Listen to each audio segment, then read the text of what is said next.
Hey there! In today's video, I will show you how to backtest a strategy in Microsoft Excel.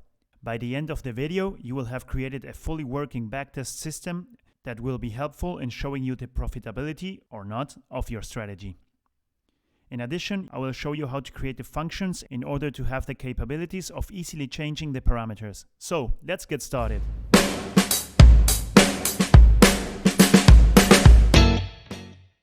For creating our strategy, we'll use intraday data from the previous 60 days of Testa stock. I'll leave the link to the file in the description. We will create a simple strategy consisting of two SMAs, or simple moving averages, crossing. So we'll have one moving averages, which we'll call short, and another one which we'll call long, and whenever the short one goes above the long one, we will trigger a buy signal. Also, if the short one goes below the long one, we will trigger a sell signal. So we will only need to use the closing prices for today's strategy. So let's go ahead and delete the rest. And create two columns. One for the simple moving average number 1 and another one for the simple moving average number 2. So a simple moving average is none other than an average of the previous n days. Like this. So it would be like average of the previous 6 days in this case. Let's do 7, 8 days. Average of the previous 1, 2, 3, 4, 5, 6, 7, 8 days. I have a minus sign here. But we would like to parameterize the number of days that we want to look behind. So for that we'll use the offset function, and it's as follows. Equals offset, and we'll use today's cell as a reference and go one row above, so -1, and 0 columns to the left or right, and we'll have a height of 8 cells and a width of 1. Let's see, 1, 2, 3, 4, 5, 6, 7, 8. And we can also go ahead and calculate the average of these 8 rows. Average, open parentheses, close it here, press enter. And sorry, it has a height of 8 rows, but we have to go to the top. So we'll use the minus sign. There we go. Now we can see that with both functions, we have the same value. So let's go ahead and replace the previous one and create two parameters, SMA_1 and SMA_2. Here we'll have, 8 and 16. And let's go ahead and name those cells as SMA_1. And let's name this one SMA_2. And here we'll have, instead of -8, we'll use -SMA_1. Perfect. Copy and paste. That's okay. We'll use this one and SMA_2. It yields an error because we don't have 16 columns to go above. So we'll have to copy it. And here it starts. Okay, so let's delete the previous ones. Or we could implement a function like an equals if error or something like that, but let's just delete it for now. Let's go ahead and paste everything. Copy these ones. That's right. And we will hold a position whenever the first SMA is greater than the second one. So let's call this position, and it will be equal to true whenever this cell is greater than the next cell.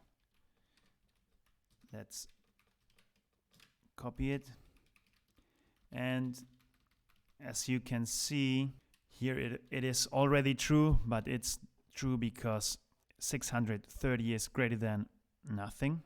But that's not the behavior we want. So let's go ahead and also delete this. And let's see. Let's add another column with the logarithmic returns. If you don't know why we use the logarithmic returns and not the arithmetic ones, it's because we can sum across the time series. Maybe I'll do another video explaining that, but for the time being, let's just use this and don't question anything. It's going to be the natural logarithm of today's price divided by yesterday's price. So let's go ahead and do that. Equals to logarithm of today's price divided by yesterday's price. That's right. And there we go. Let's insert a new column here, or two.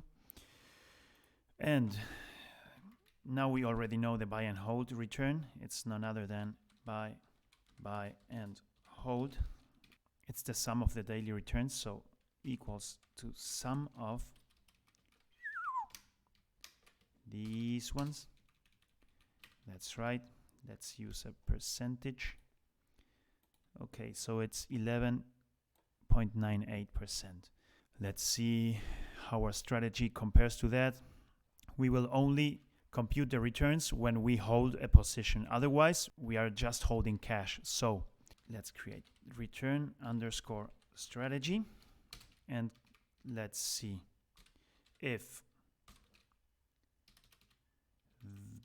our position equals to true, then this. Otherwise, 0, meaning no return. Let's copy and paste it. That's right. Let's express everything as percentages with 2 decimals. Okay, so it seems like we bought for the first time here the 1st of June at 11:55, because that's when the SMA1 went above the SMA2. Let's see the performance of this strategy. So strategy returns, and buy and hold returns. Let's see, equals to sum of this, and it's 26.49. And let's also see the exposure time. The exposure time is that it's the percentage of the overall period that we were holding the stock instead of holding cash. So it would be the percentage of times that the position was true instead of false. That's none other than, let's call it exposure percentage, and it's none other than count if this range equals to true. And now let's go ahead and divide it by the total amount of periods that we have. Divided by count A, because count A counts the number of cells in a range that are not empty. And okay, we held a position 49% of the time. We had an excess return of 14.5%, which is actually quite good. So as you can see, our strategy performs surprisingly good for such a simple set of rules. And that's because I already tested beforehand the best combination of SMA_1 and SMA_2. So it's no coincidence, actually. If we change this for, I don't know, 5 and 15, we would have a return that is below the buy and hold return, but with a similar exposure time. So we should also not discard this strategy. Let's see, 1 and 10. Okay, that went down. 1 and 5.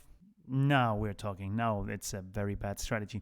Okay, as you can see, I optimized the strategy to be 8 and 16, which yielded the best results.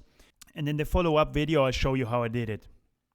What I did in order to optimize the returns of the strategy is to test a combination of SMA1 and SMA2 pairs that yielded the biggest returns, using the what if features of Microsoft Excel also.